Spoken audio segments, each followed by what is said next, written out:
بسم الله الرحمن الرحيم.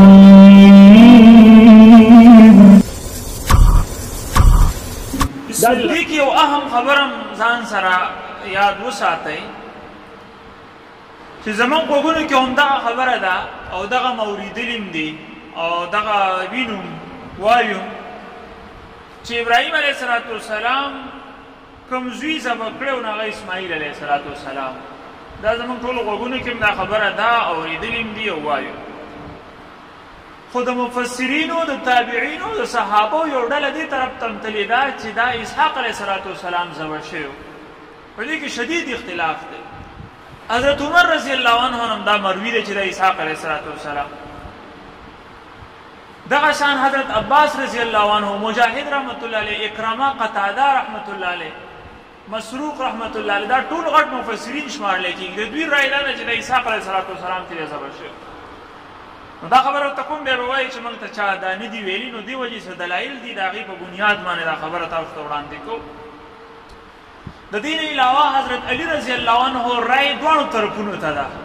هغه رای و او دا یې و. حضرت ابن عباس رضی الله عنه، ابن عمر رضی الله عنه او دغه شان نور چې کوم صحابه دي او تابع په مفسرینو کې بیا حضرت ابن کثیر رحمت الله علیه د هغه رای دا ده چې دا اسماعیل علیه السلام، او په مفسرینو کې ابن جریر رحمت الله علیه رای دا ده، تفسیر ابن جریر چې لیکلی چې دا اسحاق علیه السلام. اوس مفصل د دوی په دلایلو باندې خو گفتگو مشکل ده، خو صرف مختصر د اسماعیل علیه السلام دلایل ذکر کوو، ځکه چې یو جمهور او بل د قرآن مجید چې کوم اسلوب او طریقې کار دی صرف دا ورته وړاندې کوو، دې نه به تاسو ته اندازه وشي چې دا اسماعیل علیه السلام. اوس د دې ځینې تاسو معلومات وکړئ. دې کې مخکې د اسماعیل علیه السلام د ذبح خبره راغله. ابراهیم علیه السلام به اسماعیل علیه السلام پیدا شو، بیا د هغه د ذبح واقع پرون تفصیل سره تېره شو. د دغې نه بعد الله پاک څه وایي؟ وبشرناه باسحاق. څه مطلب شو؟ چې اول د ذبح واقع د یو زوی سره راله او بیا وروسته الله پاک وایي چې اسحاق هم ورته بیا ورکړو. څه مطلب چې دا د ذبح واقع د اسحاق نه علاوه بل زوی او بل زوی څوک؟ هغه اسماعیل علیه السلام. دا ښکاره اسلوب دی، لکه صفا صراحتا خو ونه ویلی شو، خو لکه دا ترتیب چې کوم د قرآن دی دې نه معلومیږي چې د اسحاق زیر یې وروسته ورکړی شو، مخکې اسماعیل او ذبح دا مخکیني زوی شوې ده او هغه اسماعیل علیه السلام. دویمه خبره دا ده چې دې کې الله پاک چې کله د اسحاق علیه السلام زیر یې ورکوي څه وایي؟ وبشرناه باسحاق نبیا، چې موږ ورته اسحاق علیه السلام ورکړو، زیر یې ورکړو چې هغه به نبي او هغه به نیکوکاري او د هغه به اولادي ومن ذریتهما. دا ټولې خبرې و هغه وخت کې ابراهیم علیه السلام ته ویلي.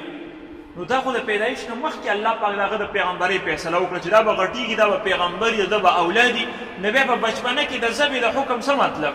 بیا خو ابراهیم علیه السلام ته دا پته وی چې دا خو به اسې پیغمبر کېږي، دا به اولاد مي، نو دا جوړې اسې هغه صورتن ذبح د حقیقي ذبح نه ده. بیا خو صحیح امتحان هم نه کېدو. نو دا امتحان هله کېدو چې ابراهیم علیه السلام ته دا پته نه وه چې دا به غټېږي او که نه به غټېږي. نو اصل امتحان دا په اسماعیل علیه السلام کې کېدی شي. اسحاق علیه السلام باره کې الله پاک مخکې نه هغه د پیغمبرۍ فیصله کړې، د هغه د اولاد فیصله کړې ده چې زه به د اولاد خورومه. دا دې نه هم اندازه کېږي چې دا اسحاق علیه السلام نو دا اسماعیل علیه السلام. یو بل دلیل هم ډېر دلایل دي، خو صرف دی یو بل دلیل هم دا دی چې په مکې مکرمه کې د دغې ذبح هغه آثار دا په مکه کې موجود دي، او په مکه کې دا متفقه خبره ده چې په مکه کې اسماعیل علیه السلام پاتې شوی، اسحاق علیه السلام هلته نه دی پاتې شوی. نو د هغه اثار څه مطلب؟ پرون پکې دا شیطان خبره راغله چې کله یې ذبح کوو نو شیطان ورته بار بار راغی. ابراهیم علیه السلام هغه وویشتو. نو دا هر څه په مکه کې دي، هغه درې رمې جمرات چې کوم درې شیطانان دي هغه په مکه کې دي. نو دا واقع هم دغه ځای کې راغلی وه، مکه کې اسماعیل علیه السلام. دویمه خبره دا ده چې د هغه ګډ هغه ښکران ډېر وخته پورې چې دی موجود و. مفسرینو او مورخینو لیکلي دي چې ډېر وخته پورې، او عامر شعبي رحمت الله علیه هغه په خپله وایي چې هغه ګډان د هغه ګډ ښکران ما په خپله باندې په مکه کې چې دی لیدلي. نو دې نه هم اندازه وشوه چې دا واقع په کوم ځای کې راغلی وه. دا په مکه کې راغلی و، مکه کې دا واقع راپېښه شوې وه. په مکه کې اسماعیل علیه السلام او اسحاق علیه السلام پکې نه و. دغه ښکاران ډېر وخته پورې و. د حجاج بن یوسف په دور کې کله چې هغه په مکه باندې حمله وکړه، نو چونکې هغه ځای کې باقاعده دوی اور ورته کړی و دغه مکې ته، دغه علاقه یې سوځولې وه. حضرت عبدالله ابن زبیر رضی الله عنه 3 ورځې پورې ځوړند کړی و، ډېر زیاتی کړی و، ډېر ظلم یې کړی و، ډېر صحابه یې وژلي و او ډېر بېدردۍ سره د مکې ډېره بې حرمتي شوې وه په دغه وخت کې، ځکه چې عبدالله ابن زبیر دا د مکې ګورنر و او بیا د حجاج بن یوسف سره هغه حالات راغلل او هغه بیا دا برطرف کو. خلکو ویل چې دا به نه برطرف کېږي، پوره واقع ده. بهرحال خو لکه دغه ټیم کې ته په مکه باندې حمله وکړه، ګټې پې ورولې، اور یې ورته ورته کړ. په دې کې نور هم ډېر څیزونه سوځېدلي. دغه د اسماعیل علیه السلام د ابراهیم علیه السلام د ګډ دا ښکاران هم چې په دغه کې مورخین وایي چې دا سوځېدلي. لکه گویا کې دا حالات د دې وخته پورې موجود و. دې نه هم اندازه کېږي چې دا اسماعیل علیه السلام و ذبیح الله، دا اسحاق علیه السلام. دا خو ما یو څو خپل دلایل ذکر کړل، نور هم شته او دا مختصر بس دی. دا بعض صحابه دا دونه د چوټي چې کومه دغه اوچتې درجې مفسرین او تابعین دا ولې ویلي چې د اسحاق علیه السلام. د دې باره کې ابن کثیر رحمت الله علیه ډېر معتدل رایې چې دی پیش کړی، زړه ته لګي، او بل دا دی چې حقیقت سره هم ډېر نږدې تعلق دی. هغه وایي چې کله کعب احبار رحمت الله علیه مسلمان شو، نو دا خو د غټ غټ صحابو په دور کې عمر رضی الله عنه ته به راغلی، هغه ته به د خپلو کتابونو خبرې کولې، خپلې خبرې به ورته نقل کولې. عمر رضی الله عنه به کله ناکله د هغه خبرې ته غوږ کېښود، وا به یې اورېدې. نو د دې په دیکادې کې نور صحابه هم جرأت شروع کړو، د هغه خبرې اورېدلې شروع کړل او خبرې مخکې نقل کول هم شروع.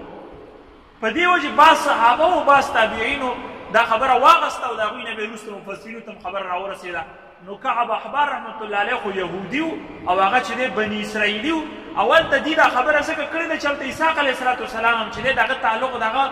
د بني اسرائیل خو ټول د اسحاق علیه السلام سره تعلق و. نو دا صرف د تعصب په وجه باندې،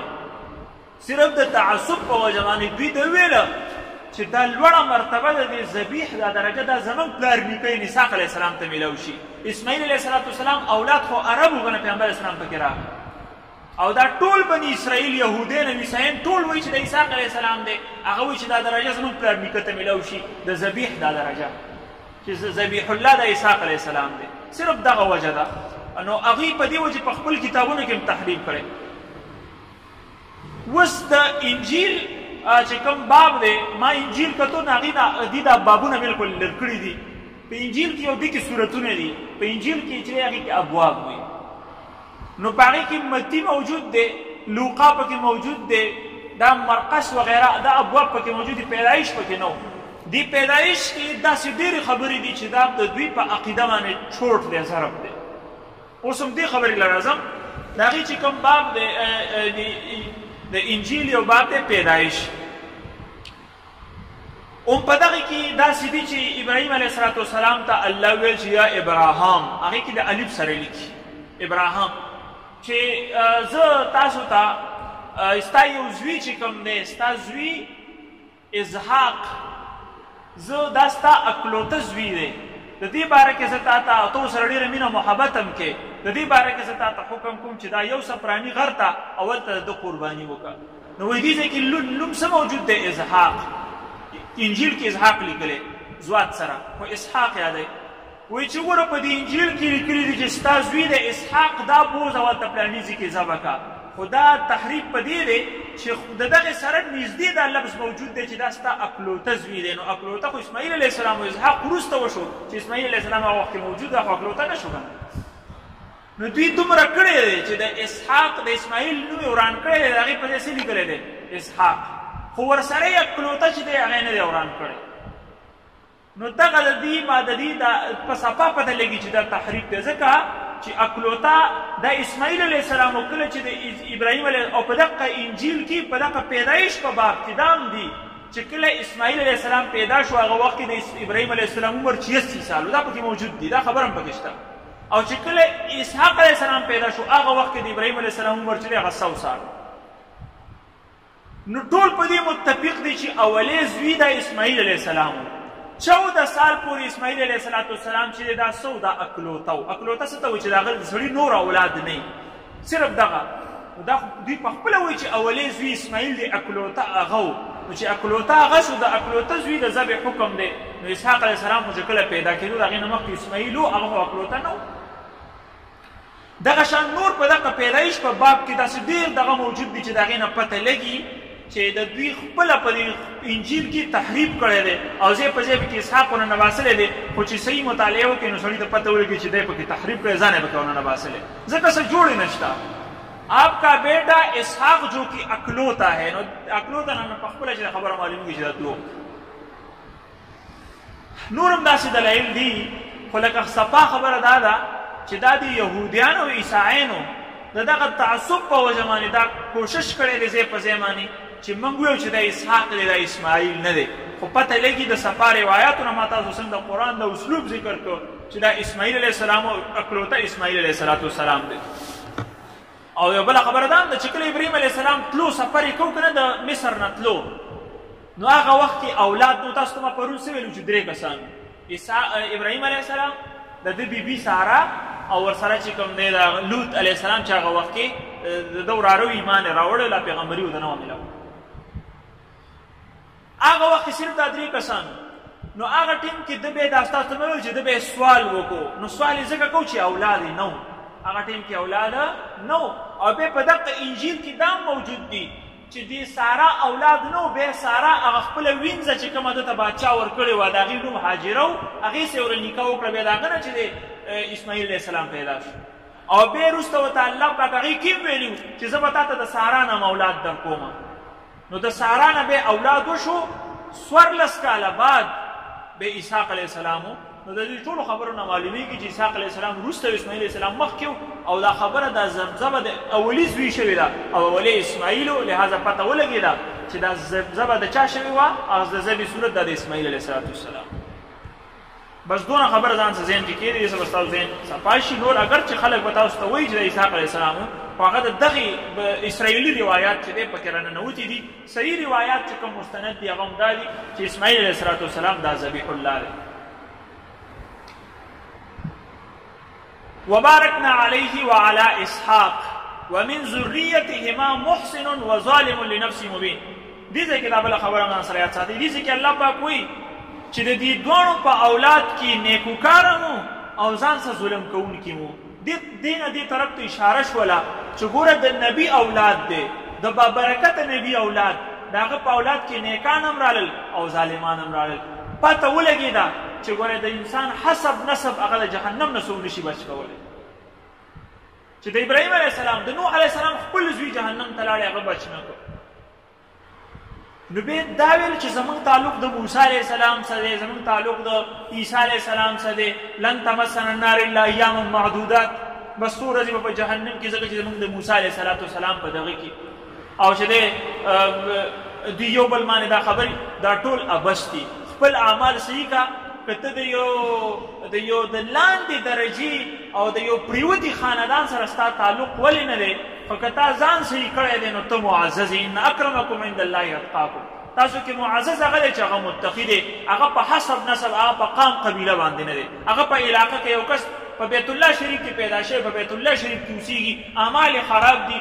د سید ولې نه دی د پیغمبر په اولاد کې دی خو اعمال خراب دي دا کس جهنمي دی که یو کس په یورپ کې اوسېږي په یو غلطه علاقه کې اوسېږي د یو غلط سړي چې زوی دی خو د هغه خپل اعمال صحیح دي عقیدې صحیح ده دا کس چې دا جنتي دی دا به جنت ته ځي لہذا حسب نسب دا ابس خبرې دي انسان خپل عمل به هغه بچ کوي نو دی قرآن کې الله پاک دې طرف ته اشاره وکړه ومن ذریتهما محسن وظالم لنفسه مبین چې د دوی دواړو په اولاد کې صرف نیکوکار نه و ظالمان هم پکې رالل چې ځان سې زیاتې کو ظالم لنفسه نه مراد مشرکان دي ان الشرک لظلم عظیم غټ ظلم شرک دی نو مشرکان هم په اولاد کې رالل او موحدین هم په اولاد کې رالل دا ګوره چې خو بد هر څه پکې رالل چې کوم خو به جنت ته ځي کوم چې د په اولاد کې بد هغه ټول جهنمیان دي وبشرناه باسحاق نبیا او موږ ابراهیم علیه السلام ته زیری ورکړو د اسحاق علیه السلام نبیا چې دا به پیغمبر وي من الصالحین او نیکوکار به وي